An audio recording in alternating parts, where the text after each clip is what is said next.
Hi everyone, my name is Bianca Francis and my presentation is on Michelangelo's sculpture, Dying Slave. This piece is considered one of his most iconic works and really captures the essence of Renaissance art, beauty, realism, and emotion. In this presentation, I'll talk about Michelangelo as an artist, his style, some of his other works, and why Dying Slave is so important even today. So who was Michelangelo? Michelangelo was born in 1475 in Caprice, Italy, and lived until 1564. He's often called a Renaissance man because he was more than just a sculptor. He was also a painter, architect, and poet.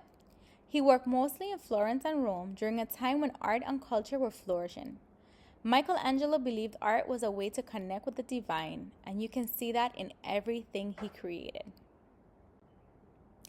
His artistic style and subject matter. Michelangelo's style focused on idealized beauty and perfect proportion. He was fascinated by the human body and spent years studying anatomy to make his figures look alive. His subjects were mostly religious or mythological, but no matter the theme, he always highlighted the human form. He believed that the body itself was a reflection of God's perfection, and that really influenced his work. Before we look at Dying Slave, here are some of his other famous works. The Pieta in St. Peter's Basilica shows Mary holding Jesus after the crucifixion. It's known for its tenderness and detail. Then there's David, a symbol of strength and youth, carved from a single block of marble. And of course, the Sistine Chapel ceiling, which changed the art world forever. These works made Michelangelo one of the greatest artists in history. Now, let's talk about Dying Slave. Michelangelo created this sculpture between 1513 and 1516. It's almost 7 feet tall and carved from marble. It was originally intended for Pope Julius II's tomb, which was a massive project Michelangelo worked on for years. In the end, the tomb was scaled down, so this piece never made it there. Today, you can find Dying Slave at the Louvre Museum in Paris.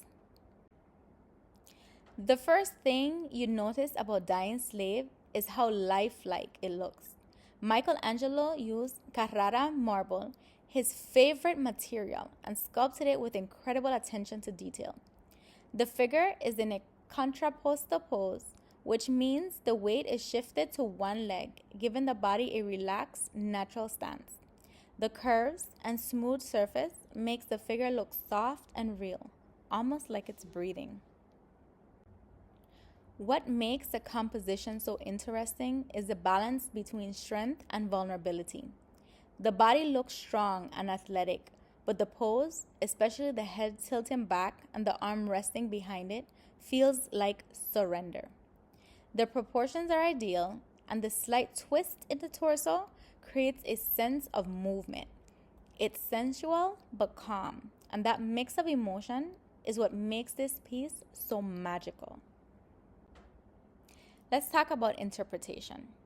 So, what makes this sculpture unique? What does this sculpture mean? Some believe it represents the soul freeing itself from body at death, which fits Renaissance ideas about spirituality. Others think it reflects Michelangelo's personal struggles. He often felt trapped working on these huge commissions, and either way, it shows Renaissance humanism, which celebrates the human body and combines physical beauty with deeper meaning. I think Dying Slave is more than just a statue. It's a perfect example of Michelangelo's genius. The way he combines technical skill with emotion, it's really remarkable. It also reflects the Renaissance belief in dignity and beauty of the human form. Even centuries later, this sculpture inspires artists and fascinates people because it speaks to something timeless: life, death, and the beauty of both.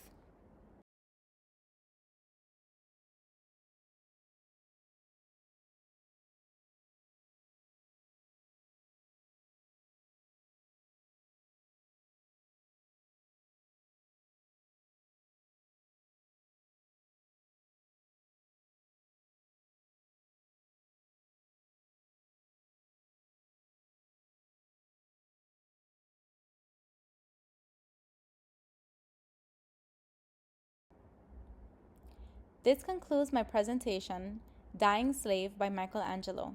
I hope you enjoyed. Thank you.